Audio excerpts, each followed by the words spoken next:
Welcome back. A new poll shows 7 in 10 Toronto residents support protected bike lanes. The Ecos poll was commissioned by Cycle Toronto. And for more on this, we are joined live tonight by Michael Longfield, Executive Director of Cycle Toronto. Michael, thanks so much for joining us on the program.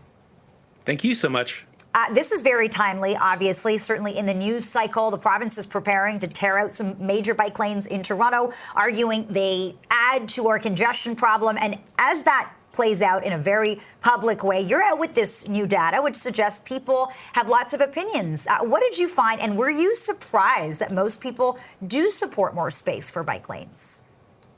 Yeah, I mean, ultimately, we weren't surprised. I think one of the things that we've seen in recent months with the province's, Bill 212, which, would rip out 19 kilometers of some of Toronto's busiest bike lanes.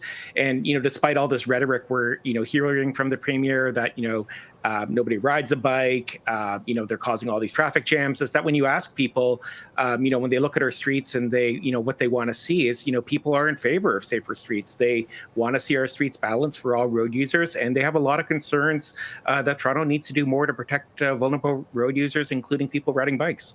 Yeah, Michael, in addition to that, just kind of taking a look at this, 62% of Torontonians believe the city's main streets should offer balance for all road users. 74% point to excessive construction and mismanagement. 57% say that too many cars and trucks are on the road. There's a lot here. Mm-hmm. Yeah. And I think one of the things that, certainly we find frustrating is, we certainly agree with the premier and a lot of folks that traffic in Toronto is really bad. And, we need to be doing more to address those issues. But rather than scapegoating, people on bikes that are frankly actually helping contribute to making our traffic better, we should be focusing on other things, which is, really important things like, completing transit projects. Torontonians are still waiting for the Eglinton Crosstown to open, for instance.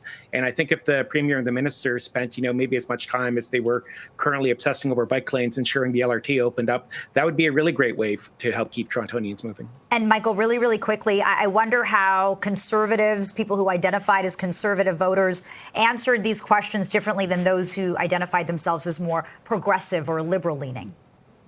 Yeah, I mean, I think we're seeing that, there is, to some extent, this is being used as kind of a wedge issue. But, ultimately, cycling isn't a left-right issue. I know that might seem kind of counterintuitive, but if you look at cities like London, England, for example, their big expansion of bike lanes happened under a conservative mayor, Boris Johnson. And, if you look at some of the quotes that are in, from the Bloor-Annex BIA and business owners there, they all actually say that bikes are really good for business. And so, when you look at modern cities and what they're doing to try to help enable more people to get around, this isn't an ideological problem. At the end of the day, it's a geometric problem. And we just don't have enough space on our roads for everybody to choose to drive.